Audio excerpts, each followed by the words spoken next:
Hello, my friends. Welcome to Kardec After Lunch, hosted by Kardec Radio. Please download Kardec Radio's app, available free of charge for Android or iPhone, and listen to the programs and podcasts available. Also, feel encouraged, I had to correct that misspell right there, to send questions, comments, or suggestions to Kardec Radio's Twitter account. Although all of this work is done by volunteers, there are costs associated with web and app hosting, along with broadcast and publishing.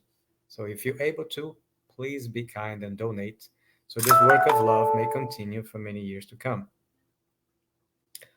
Um, this is part of our weekly program by Kardec After Lunch, sorry, a part of our spiritismstudy.org.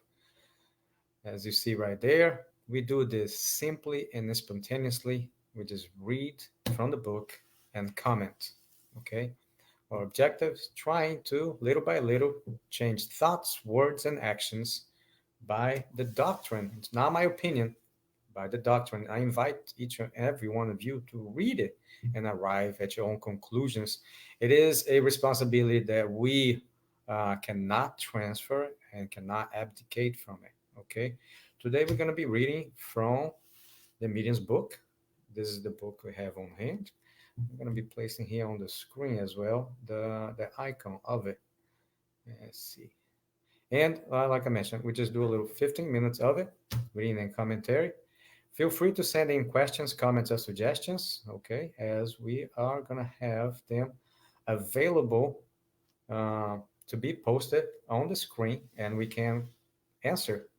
If your comment, question, suggestion, if you like it to be private, please refrain from sending publicly right now and reach to us directly via message. Okay, we have many other initiatives at spiritismstudy.org. See if I can put some of them here online. So we have, just a second, let me remove this banner. We have individual study sessions, okay, one-on-one, always free. We have online presentations. We have doctrine commentary, which is this is what we're doing right now, and the study aid, which was created in association with KardecPedia.com, or actually they authorize it, and it is free of charge. It is sent to groups who would like to be sponsored to use it. If you'd like to know more about it, please also send us a message. Let me come back here. And let me put this banner up. Just a second. There's so much new tools here that I'm learning to use. There you go, Kardec Radio. And let me put this other banner here. Sorry for this. All new toys. There you go. So, if you have this book, which recently International Spiritist Council made available on their website to download, we also have a post on spiritismstudy.org with the link to download the PDFs. Okay, they're available in 4 languages. I believe is Portuguese, English, Russian, and Spanish. And of course, it'd be beneficial for you to follow along our reading as we go. That way, you can know what we're talking about and collaborate, participate. Okay. So let's see. We left off around the middle, perhaps, of item number 99. And we're on chapter 5, talking about spontaneous physical manifestations. And it goes like this. We are on sub question number 2. Why do you take so long in bringing objects to us? And why do you arouse the covetousness of the medium, exciting his desire to get the promised object? So in this particular instance here, we're talking about apportations, and they were discussing this after evocation. They were discussing making questions directly to the spirit who is suspect, allegedly, of creating or causing those apportations. So he answers, I need time to prepare the fluids that I will use to bring the object. As for my exciting the medium, I often do it only to entertain those present as well as the somnambulist himself.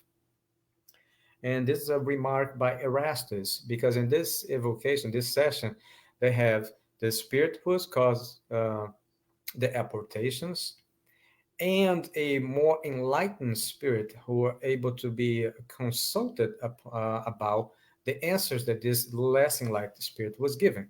So this is what Erastus has to say. The spirit who has responded does not know any better. He is not aware of the usefulness of such covetous excitement, which he instinctively arouses without comprehending its effect.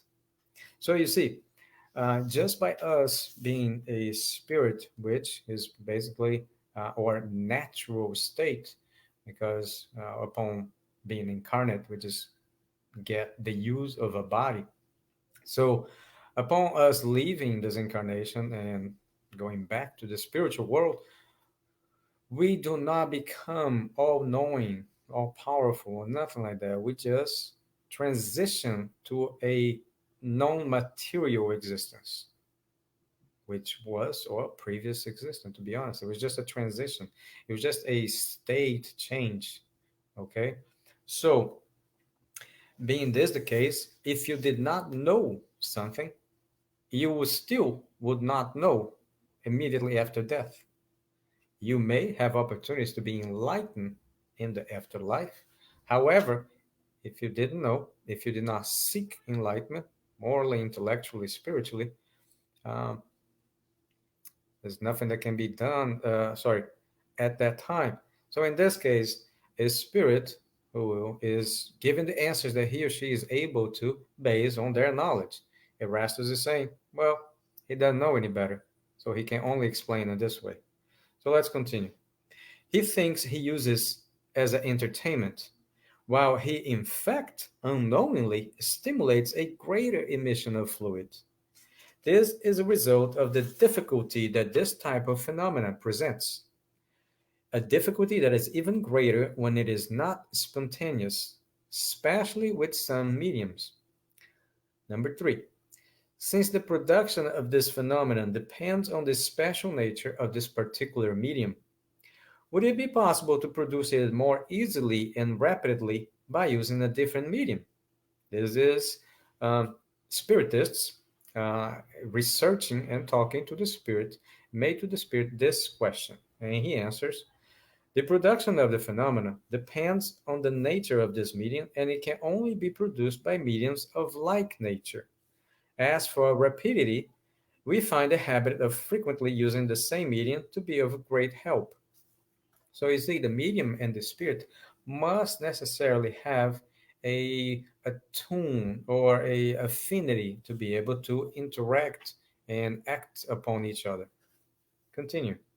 Oh, me, I think we have Nuno Duarte.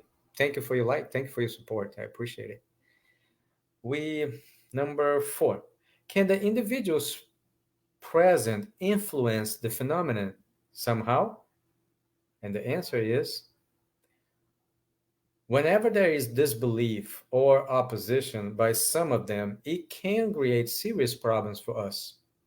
We prefer to perform our experiments with believers and with those versed in Spiritism, but that does not mean that ill will can completely paralyze us, which is perhaps a folklore that it is still very believed to this day, that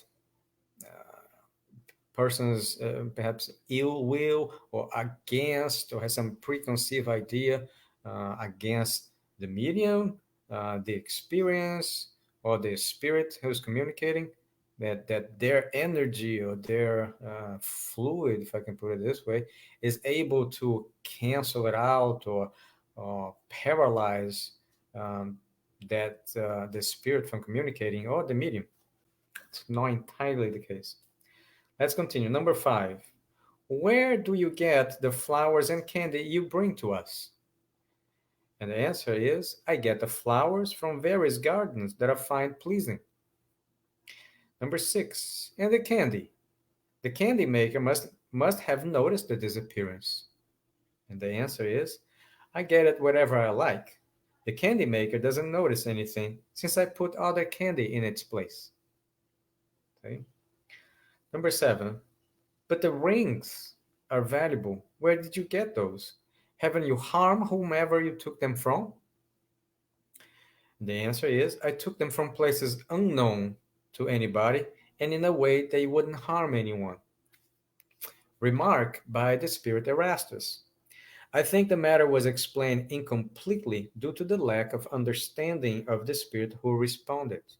Yes, there could have been real harm, but this spirit did not want to appear to have stolen anything. An object can only be replaced by one that is identical with the same shape and the same value.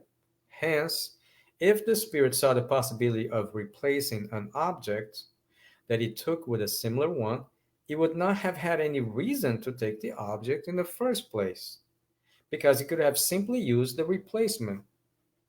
You see the position that Erasmus is saying. If you had another item very similar already at his disposal, why would he make the substitution?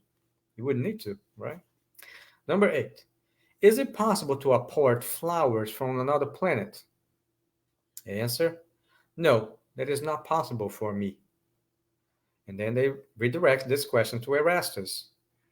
And they ask, do other spirits have such power? And Erastus says, no, it is impossible because of the environmental differences. Basically saying like a flower from another world, uh, it could not be materialized here. Could not live, definitely. But let's see if there's more details ahead. Could you bring flowers from another hemisphere, from the tropics, for example? And he says, since it is still the Earth, I can. Number 10. Can you make the objects you brought disappear and return them? As easily as I brought them. I could return them at will. Number 11. Isn't producing the phenomena of apportation troublesome for you? Doesn't it cause you any problems? And the answer, it isn't troublesome when I have due permission. Very important to note this. But it could cause big problems if I wanted to produce them without being authorized. Very important to hear the spirit even acknowledging this. And a remark by the spirit Erastus. He does not want to say that it is problematic, although it really is because he is forced to perform an operation that is material, so to speak. Number 12. What difficulties might you encounter?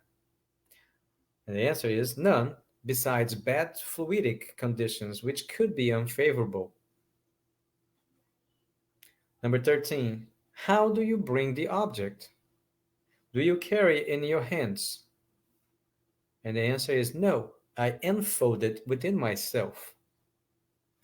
Remarked by Erastus.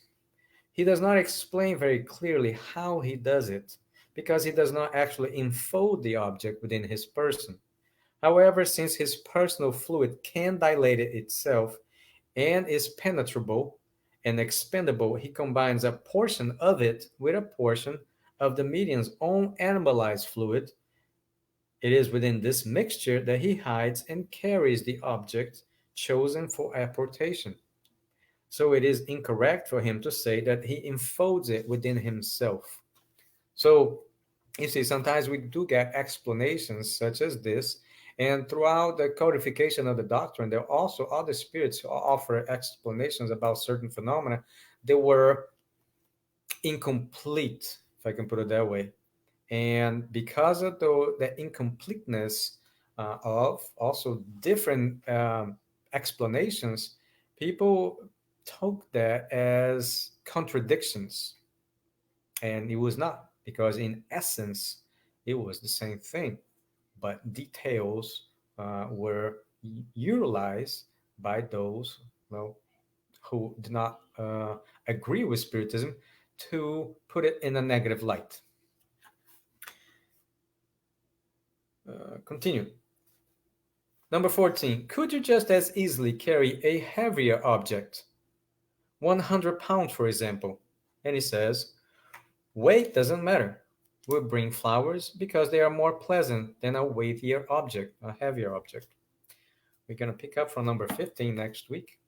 And I would like to thank each and every one of you for taking your time and watching us, participating, giving us your support. And I invite you to know more about Spiritism. And also, if you'd like to know more about spiritismstudy.org initiatives, feel free to send us a message. Also, thank to all who make Kardec Radio possible. Until next time, Godspeed to all.